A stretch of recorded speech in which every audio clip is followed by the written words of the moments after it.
Hello friends, welcome to BCTQ programme powered by Jontech digital. देखिए, आज के इस लेक्चर में हम international events related to the environment and climate change को डिस्कस करने वाले हैं और यहाँ से किस तरह के क्वेश्चन पूछे जाते हैं, उनका कैसे आंसर आपको देना है और उनसे आप और कैसे इन क्वेश्चन से आप एडिशनल इन्फॉर्मेशन ले सकते हैं। इस लेक्चर में हम इसी को देखने वाले हैं। तो चलिए, फर्स्ट क्वेश्चन है अपना, green network, the green peas and the friends of earth was formed. देखिए, यहाँ जो आपको कहा गया है ग्रीन नेटवर्क, अब पहली बात तो ये समझने की कोशिश करना है, यहाँ जो क्वेश्चन है इससे रिलेटेड हम इन्फॉर्मेशन तो कलेक्ट करेंगे, इसका आंसर भी देंगे, बट इस क्वेश्चन से भी कुछ इन्फॉर्मेशन आपको मिल रही है, जैसे green network, the green peas and the friends of earth, ये जो है ये एक ही टर्म से रिलेटेड है और ऑब्वियसली ये किससे रिलेटेड है, इन्वायरमेंटल इश्यूज को कंट्रोल करने से रिलेटेड है। तो यहाँ पर green network, green peas and friends of earth ये कब बना, वॉज फॉर्म्ड एट 1969। तो इसका आंसर जो होगा that is correct answer, 1969 is the correct answer. Clear. अब इससे रिलेटेड क्या और एडिशनल इंफॉर्मेशन आपके पास हो सकती है। So green peas is a group of 40 countries. ये क्या है, इसमें 40 कंट्रीज का एक ग्रुप है जिसका हेड क्वार्टर कहां पर है, एम्स्टर्डम में है। ठीक है, its head quarter is located in the Amsterdam. इसी तरह से एक Canadian environmentalist first use the word of green peas. तो इस तरह की इंफॉर्मेशन आपके पास में होनी चाहिए। पूछा जा सकता है कि ग्रीन पीस का हेड क्वार्टर कहाँ है, ठीक है, इसमें कितनी कंट्रीज हैं, कितनी कंट्रीज का एक ग्रुप है। तो it is the group of 40 countries and its head quarter is located in Amsterdam. ठीक है, तो ये आपको याद होना चाहिए। नाउ सेकंड क्वेश्चन है आपका, in which year the first conference on human environment initiated by UNO was held at Stockholm। देखिए, बहुत इंपॉर्टेंट है Stockholm.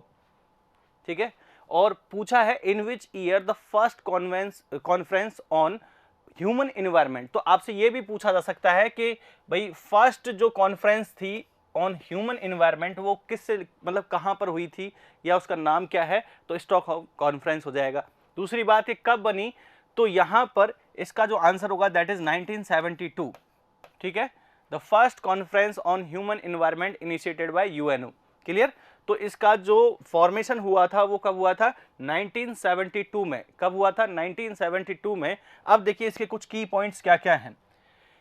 5 June the world environment day इसी कॉन्फ्रेंस के तहत फिक्स किया गया था। स्टॉकहोम कॉन्फ्रेंस जो है उसी के अकॉर्डिंग यहाँ पर जो 5 जून है उसको environment day, world environment day घोषित कर दिया गया। आपको याद होना चाहिए, किसी तरह से क्वेश्चन पूछा जा सकता है कि वर्ल्ड एनवायरनमेंट डे कब आता है, तो 5 June is the world environment day. दूसरी बात, इसको किस कॉन्फ्रेंस में बनाया गया कि जो 5 जून होगा ऑफ एवरी ईयर, ये आपका वर्ल्ड एनवायरनमेंट डे होगा। तो इसका आपका आंसर होना चाहिए स्टॉकहोम कॉन्फ्रेंस। क्लियर। इसी तरीके से United Nation Environment Programme, UNEP, बहुत इंपॉर्टेंट है, ये फुल फॉर्म भी आपको पता होना चाहिए। तो इस कॉन्फ्रेंस के की पॉइंट हैं, इसमें ये एक एजेंसी बनाई गई इन्वायरमेंट को प्रोटेक्ट करने के लिए जिसका नाम है यूनाइटेड नेशन इन्वायरमेंट प्रोग्राम। और इस एजेंसी को कब बनाया गया था, 1972 में। स्टॉकहोम कॉन्फ्रेंस भी कब हुई थी, 1972 में एट नैरोबी। ये भी आपको पता होना चाहिए। तो ये स्टॉकहोम के की पॉइंट्स हैं जो कि आपसे पूछे जा सकते हैं। इसी तरीके से the UN general assembly adopted the world charter for nature.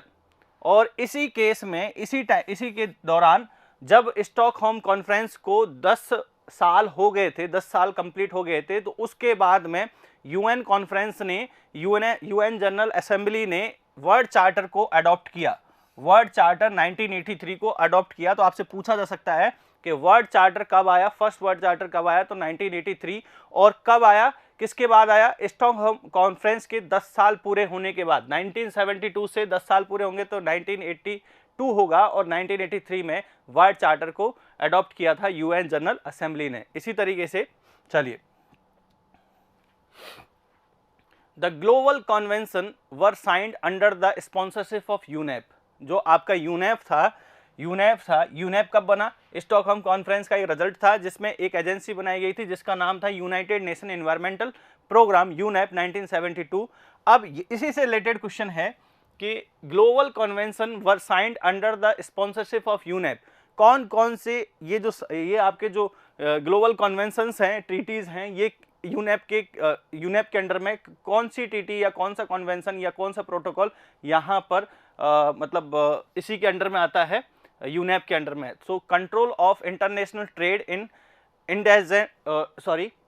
the control of international trade in endangered species of wild fauna and flora, इसका शॉर्ट फॉर्म हो जाएगा सिटीज, मतलब control of international trade in endangered species of wild फोना and flora, Washington 1973। देखिए ये जो question है ये क्यों रखा गया है कि क्योंकि आपको ये पता होना चाहिए। आपसे पूछा जा सकता है कि ये भैया इसका फुल फॉर्म क्या है, सिटीज़ का फुल फॉर्म क्या है, किससे रिलेटेड है, कब लागू हुआ, कहाँ पर लागू हुआ। तो ये जो है cities, control of international trade in endangered species of wild flora and fauna, और ये आया आपका 1973 में वॉशिंगटन में। और इसी तरीके से convention on migratory species, CMS, Bon convention बोलते हैं इसको। तो आपसे पूछा जा सकता है कि बॉन कन्वेंशन किससे रिलेटेड है, तो ये माइग्रेटरी स्पीसीज से रिलेटेड है और 1979 में आया। इसी तरीके से Vienna convention for the protection of ozone layer, तो ये बहुत इंपॉर्टेंट है। ओजोन लेयर से कई सारे आपके कन्वेंशन और प्रोटोकॉल्स बने हुए हैं, तो आपको पता होना चाहिए। So Vienna convention for protection of ozone layer, Vienna 1985। तो इसमें से ये पूछा जा रहा है क्वेश्चन में कि भाई यूनेप के स्पॉन्सरशिप के अंडर ये कौन कौन से प्रोग्राम लागू किए गए। तो अभी तक पहला जो आपका था सिटीज़, ये भी लागू किया गया, या आपका जो माइग्रेटरी स्पीसीज़ का जो है CMS बॉन 1979, इसको भी यहाँ पर अंडर द यूनेप रखा गया। वियना कन्वेंशन जो है ये भी यूनेप के अंडर में ही है। इसी तरीके से Montreal protocol on substance that deplete the ozone layer, so Montreal protocol आया आपका 1987, इसको भी यही यूनेप के अंडर में रखा गया। तो इस तरह से ये यूनेप के रिजल्ट्स हैं या यूनेप के प्रोग्राम्स हैं जो यूनेप ने चलाए थे। तो ये चारों के चारों प्रोग्राम, ऐसा नहीं है कि चार ही और इसके अलावा भी हैं। तो यहाँ जो आंसर होगा this is all of these. अब इस क्वेश्चन से आपको बहुत इंफॉर्मेशन मिल रही है। किसी भी तरह से आपसे क्वेश्चन से कोई भी पॉइंट आपसे पूछा जा सकता है, तो पॉइंट वाइज आपको याद होना चाहिए।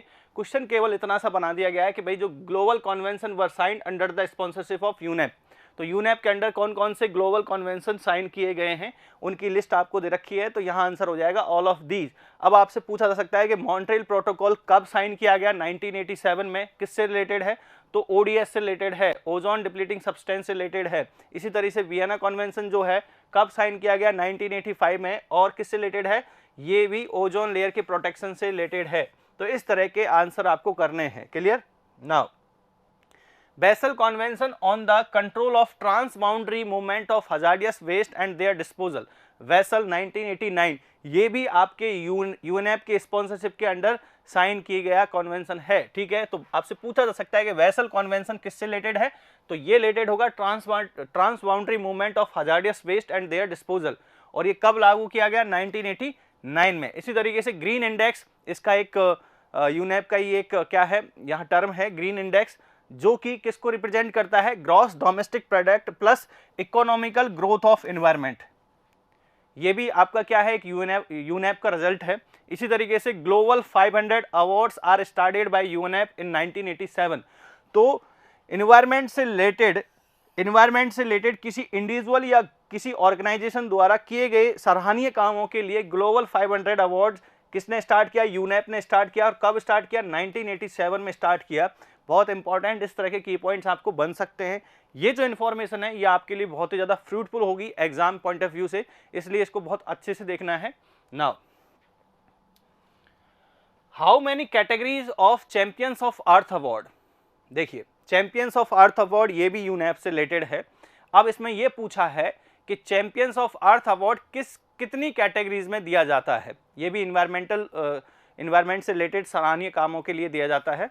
तो अब उसमें हमको कैटेगरी पूछी है कि कितनी कैटेगरीज में इस अवार्ड को दिया जाता है। तो यहाँ पर 6 कैटेगरीज में इस अवार्ड को दिया जाता है, चैंपियंस ऑफ अर्थ अवार्ड। बहुत इंपॉर्टेंट है, उन कैटेगरीज को भी हम देखेंगे। Champions of earth award 6 category में दिया जाता है। अब डिस्कस कर लेते हैं कि वो 6 कैटेगरी कौन कौन सी हैं। देखिए, the UN environment programme established champions of earth in 2004। तो पहले तो ये पता होना चाहिए कि कब इस्टेब्लिश हुआ गया ये कब स्टैब्लिश किया गया ये अवार्ड? तो 2004 में यूएन इन्वायरमेंटल प्रोग्राम यूनेप के under in 2004 as an annual award program to recognize the outstanding environmental leadership at a policy level। ठीक है, तो आउटस्टैंडिंग परफॉर्मेंस के लिए इन्वायरमेंट से रिलेटेड यहाँ पर चैंपियंस ऑफ अर्थ अवार्ड दिया जाता है, जो कि यूएनएप के अंडर में आता है और 2004 में इसको स्टैब्लिश किया गया। अब वो कौन कौन सी कैटेगरीज हैं जिनमें इस अवार्ड को दिया जाता है? तो एंटरप्रेन्योरशिप विजन में, दूसरा है पॉलिसी लीडरशिप में, तीसरा है साइंस एंड इनोवेशंस में, लाइफ टाइम अचीवमेंट अवार्ड, यहाँ पर inspirational and action and general champion. ठीक है, तो इस तरह से 6 कैटेगरीज में इस अवार्ड को दिया जाता है।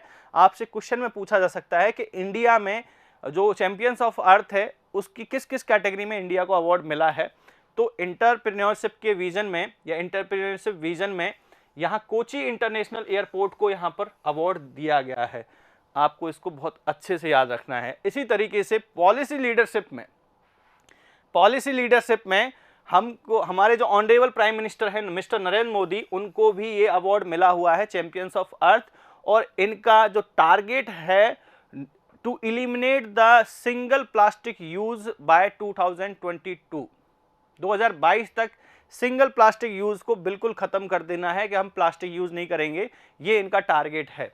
और honourable prime minister mister Narendra Modi को ये पॉलिसी लीडरशिप अवार्ड मिला है, जो कि किस कैटेगरी का है, मतलब किसका अवार्ड है? चैंपियंस ऑफ अर्थ का अवार्ड है। तो इस तरह से ये क्वेश्चन आपको एग्जाम में देखने को मिल सकते हैं।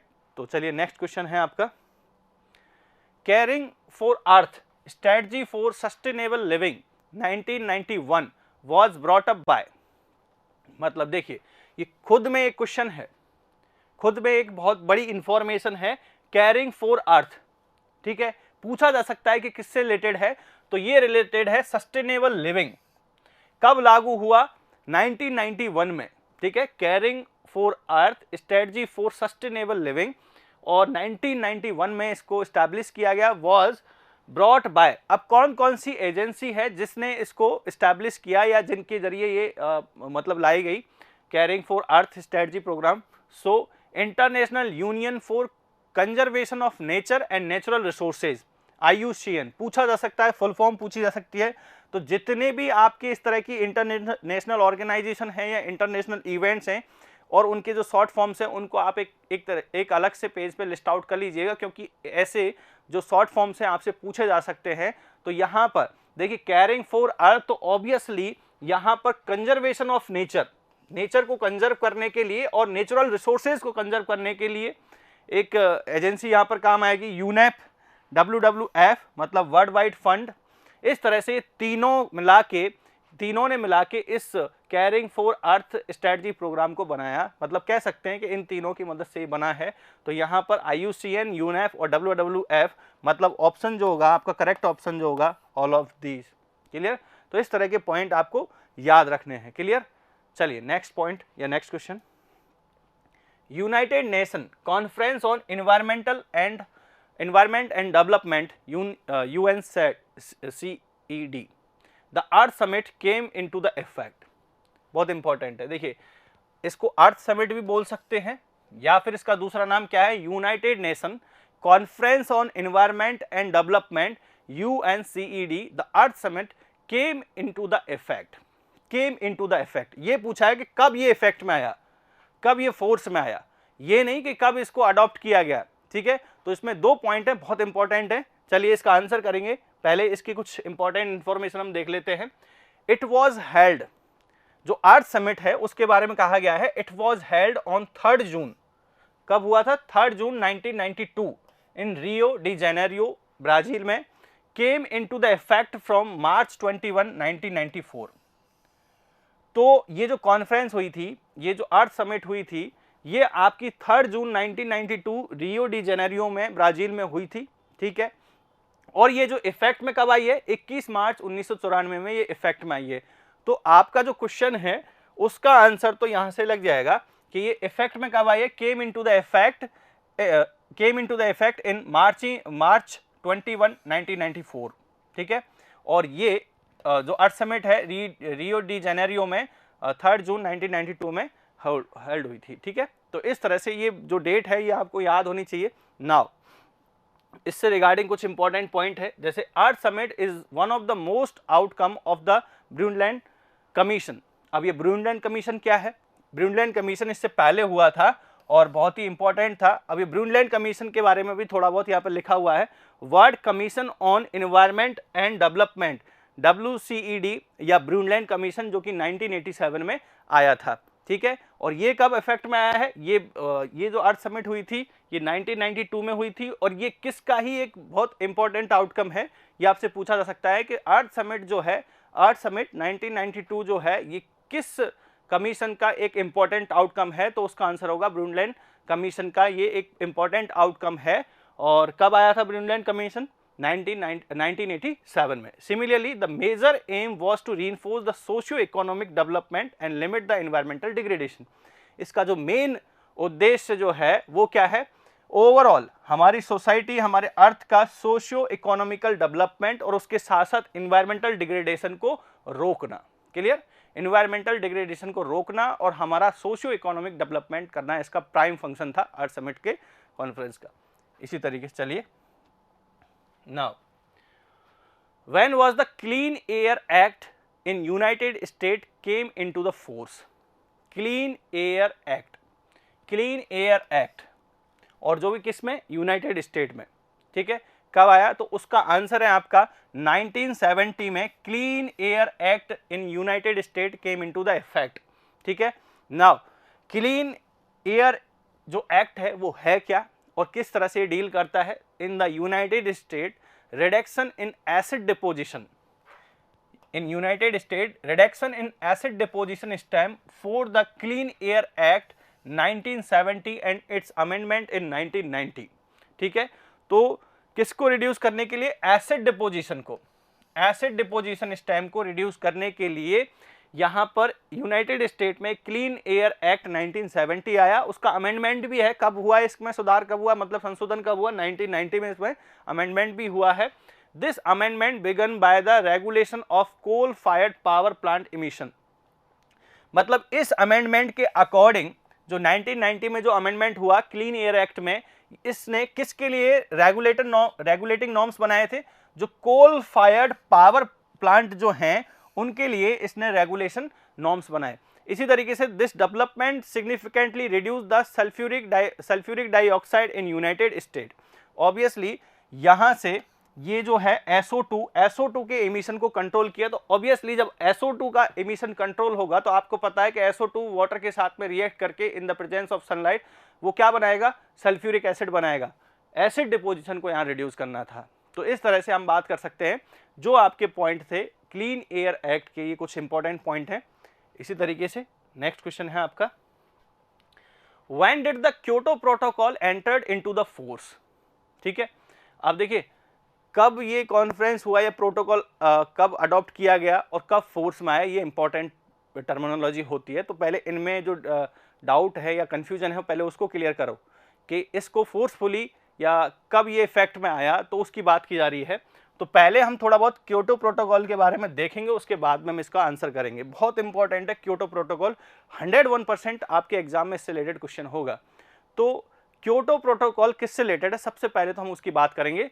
सो the Kyoto protocol is an international treaty that commits to the reducing greenhouse gas emission. कई बार बच्चे गलती कर देते हैं कि सर ये ओजोन लेयर प्रोटेक्शन से रिलेटेड है। ओजोन लेयर प्रोटेक्शन से रिलेटेड है, नहीं, ये किससे रिलेटेड है? ये ग्रीन हाउस गैस इमिशंस को कंट्रोल करने के लिए एक ट्रीटी, ओवरऑल ग्लोबल ट्रीटी हुई थी और उसको हमने नाम दिया था क्योटो प्रोटोकॉल, क्योंकि ये जापान क्योटो में हुई थी। So it was adopted in Kyoto Japan on December 11, 1997, but it later on February 16, 2005 it entered into the force। ठीक है, तो इफेक्ट में कब आई? वैसे तो इस प्रोटोकॉल को, इस ट्रीटी को जापान के क्योटो शहर में अडॉप्ट किया था 11 दिसंबर 1997 को, लेकिन ये इफेक्ट में कब आई है? 16 जनवरी 2005 में ये इफेक्ट में आई है। तो इस तरह से आपको पता होना चाहिए कि जो क्योटो प्रोटोकॉल है वो किससे रिलेटेड है?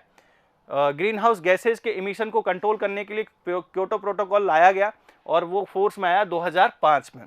क्लियर?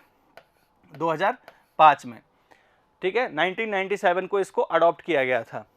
नाउ नेक्स्ट क्वेश्चन है आपका, when is the first commitment period for the Kyoto Protocol expired? देखिए क्योटो प्रोटोकॉल के दो कमिटमेंट पीरियड है, यानी कि दो फेज हैं। पहला फेज जो है the first commitment period for Kyoto protocol expired on 31 दिसंबर 2012। जो पहला फेज है, क्योंकि क्योटो प्रोटोकॉल एक बहुत बड़ा एक ट्रीटी थी और इसके दो अलग अलग फेज हैं, दो फेज हैं इसके। तो पहला फेज जो है वो कब से कब तक चलता है, 16 फरवरी 2005 से लेके 1602 टू 2005 से लेके और 31 दिसंबर मतलब 31/12/2012, ये इसका फर्स्ट फेज है, क्लियर। इसी तरीके से जो सेकंड पीरियड है इसका, या सेकंड फेज है, the Kyoto protocol extension was drafted on December 8, 2012, मतलब दिसंबर 8, 2012 को इसका ड्राफ्ट तैयार कर लिया गया था इसके एक्सटेंशन का। तो हम कह सकते हैं कि 2012 से लेके this was extension is expired in 2020। So ये इसका सेकंड फेज चल रहा है, क्लियर, ये इसका सेकंड फेज चल रहा है। तो this is the second phase of Kyoto protocol. तो इस तरह की इंफॉर्मेशन आपको पता होनी चाहिए। Now next point, when did the Montreal protocol entered into the force? अब मॉन्ट्रियल प्रोटोकॉल के लिए बारे में पूछा गया है, तो मॉन्ट्रियल प्रोटोकॉल के बारे में थोड़ा सा इंफॉर्मेशन ले लेते हैं, फिर आंसर करेंगे इसका। So the Montreal protocol is an international treaty. जैसे क्योटो प्रोटोकॉल है वैसे ये क्या है, ये भी एक इंटरनेशनल ट्रीटी है। और किससे रिलेटेड है? Montreal protocol is an international treaty on substance that depleting the ozone layer. देखिए क्योटो प्रोटोकॉल था ग्रीन हाउस गैसेस के इमिशन को कंट्रोल करने के लिए, और ये है ओजोन लेयर को डिप्लीट करने वाले सब्सटेंस को कंट्रोल करने के लिए, ना कि ओजोन लेयर को प्रोटेक्ट करने के लिए। जो वियना कन्वेंशन था वो ओजोन लेयर को प्रोटेक्ट करने के लिए था, बट जो ये मॉन्ट्रियल प्रोटोकॉल जो है ये ओडीएस से रिलेटेड है। ओडीएस का मतलब ओजोन डिप्लीटिंग सब्सटेंस से रिलेटेड है, उनको कम करने के लिए यहाँ पर इसको लाया गया। So it is design to protect the ozone layer, clear.